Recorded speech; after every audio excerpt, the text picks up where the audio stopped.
Hindustan petroleum corporation limited. आइए आज हम HPCL फ्यूल स्टेशन की फ्यूल टैंक इंस्टॉलेशन की प्रोसेस को समझते हैं। सर्वप्रथम हमें वॉल्यूम कैपेसिटी के अनुरूप टैंक का चयन करके HPCL नॉर्म्स के अनुसार इंजीनियरिंग ड्राइंग बनवानी चाहिए।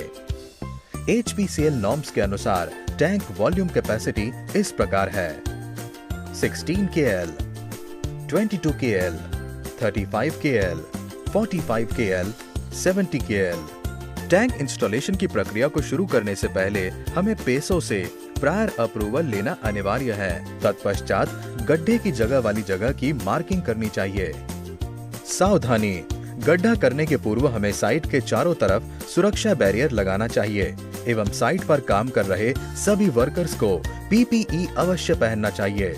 तत्पश्चात हमें ड्राइंग में दिए गए निर्देशों के तहत उचित लंबाई, चौड़ाई और गहराई तक आयताकार गड्ढा खोदना चाहिए। लूज सॉइल वाली जगह पर हमें गड्ढे में चारों तरफ शटरिंग करना चाहिए। गड्ढा खुद जाने के बाद हमें गड्ढे की सरफेस और बॉटम को लेवल करना चाहिए। तत्पश्चात हमें ड्राइंग के दिए गए निर्देश अनुसार सीमेंट, गिट्टी और बालू का मिक्स बनाकर PCC करना चाहिए। PCC के सेट हो जाने पर हमें राफ्ट बीम रीइंफोर्समेंट करना चाहिए। इसके लिए हमें ड्राइंग में दिए गए TMT सरियों की मोटाई और लंबाई के अनुसार कटाई कर center to center gap maintain करके सरियों की बांधी करनी चाहिए। तत्पश्चात हमें राफ्ट बीम और फ्लोर को कंक्रीट से भरना चाहिए। राफ्ट बीम और फ्लोर को सेट हो जाने के लिए हमें निश्चित समय तक पानी से तरी सिंचाई करना चाहिए। तत्पश्चात हमें दी गई ड्राइंग के अनुसार मोटाई और ऊंचाई तक दीवार बनानी चाहिए। जहां जमीन में वाटर लेवल हाई है, वहां हमें ब्रिक वॉल की जगह पर RCC वॉल बनाना चाहिए। हमें पिट की दीवार वेल सिंकिंग मेथड से बनाना चाहिए। तत्पश्चात हमें दीवार पर प्लास्टर करना चाहिए। दीवार और स्लैब बनाते समय हमें वाटरप्रूफिंग सॉल्यूशन का प्रयोग करना चाहिए। टैंक पेडेस्टल्स कास्टिंग, गड्ढे में टैंक को स्थिर रखने के लिए हमें ड्राइंग में दिए गए निर्देश के अनुसार तल पर पेडिस्टल बीम बनाना चाहिए। लीकेज टेस्टिंग, हमें टैंक को पिट में उतारने से पहले और पिट में इंस्टॉल करने के बाद लीकेज टेस्टिंग करना चाहिए। इसके लिए हमें टैंक को पानी से पूरा भरकर 2 प्रेशर गेज लगाकर टेस्टिंग करना चाहिए। HPCL मानकों के अनुसार यह प्रेशर 5 PSI होना चाहिए। हमें टैंक पर 3 बार शेलिमेस्टिक कोटिंग परचेज ऑर्डर में दिए गए स्पेसिफिकेशन के अनुसार करना चाहिए ताकि हमारा टैंक जंग से सुरक्षित रहे। सभी बाहरी टेस्टिंग और प्रक्रिया के हो जाने के पश्चात हमें टैंक को सावधानी पूर्वक हैवी क्रेन की मदद से अनुभवी इंजीनियर्स की देखरेख में सुरक्षित तरीके से पिट में पेडेस्टल्स पर उतारना चाहिए।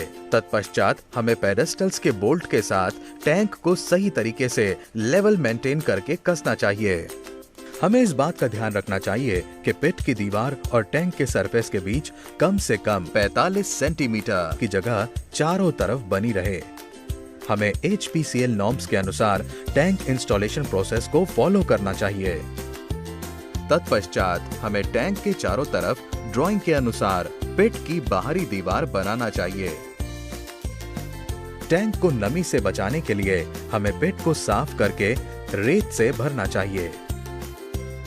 तत्पश्चात हमें टैंक पर मेन होल और ATG प्रोब के चारों तरफ चेंबर की दीवार बनाकर प्लास्टर करना चाहिए। यदि रेती ना हो तो हम गिट्टी चूरी से भी पिट भर सकते हैं। गिट्टी चूरी भरने की स्थिति में हमें पहले चूरी को अच्छी तरह पानी से गीला कर लेना चाहिए ताकि चूरी की गर्माहट बाहर निकल जाए। साथ ही हमें बाहरी दीवार और गड्ढे के बीच की जगह को भी भर देना चाहिए। तत्पश्चात हमें पिट के ऊपर ड्राइंग के अनुसार टैंक के मेन होल और ATG प्रोब चेंबर की जगह छोड़कर RCC स्लैब बनाना चाहिए एवं मेन होल और ATG प्रोब के चैम्बर पर फाइबर रीइंफोर्समेंट प्लास्टिक FRP का मजबूत ढक्कन लगाना चाहिए। हमें प्रत्येक टैंक को सदैव अर्थ पिट से जोड़ना चाहिए। तत्पश्चात हमें मेन होल के dip pipe, vent pipe, fill pipe और DO पाइप को सावधानी से कलर करके एल्यूमीनियम के ढक्कन से बंद कर देना चाहिए। संपूर्ण निर्माण हो जाने के बाद हमें खुदाई की जगह को अच्छे से कॉम्पैक्ट करके ड्राइव वे कंप्लीट कर देना चाहिए। हमें सभी टैंक के फिल पाइप एक ही चेंबर में लाना चाहिए, जहां से टैंकर द्वारा सभी टैंक को ईंधन से भरा जा सके। ईंधन भरते समय टैंकर को ड्राइव आउट पोजीशन में खड़ा करना चाहिए। हमें सभी वेंट पाइप को एक साथ ऐसे स्थान पर लाना चाहिए जहां हमें चारों तरफ 4 मीटर क्लियर एरिया मिले। हमें वेंट पाइप की हाइट पैसो नॉर्म्स के अनुसार रखनी चाहिए। टैंक पर स्थापित एसटीपी की केबल इलेक्ट्रिकल चेंबर से होती हुई इलेक्ट्रिकल रूम तक जाना चाहिए। हमें इलेक्ट्रिकल चेंबर के पाइप को अच्छी तरह सील करके चेंबर को रेत से भरकर ढक्कन लगा देना चाहिए, ताकि किसी भी प्रकार की नमी या वाष्प इलेक्ट्रिकल रूम तक न जा पाए। हमें टैंक इंस्टॉलेशन हमेशा HPCL अप्रूव्ड लेआउट के अनुसार ही करना चाहिए। सावधानियां एवं सुरक्षा। फ्यूल टैंक इंस्टॉलेशन साइट पर हमें सारी प्रक्रिया अनुभवी साइट इंजीनियरों की उपस्थिति में अप्रूव्ड कंस्ट्रक्शन ड्राइंग और अप्रूव्ड मेक के अनुसार करना चाहिए। साइट पर काम कर रहे सभी व्यक्तियों को दुर्घटनाओं से बचने के लिए PPE जरूर पहनना चाहिए।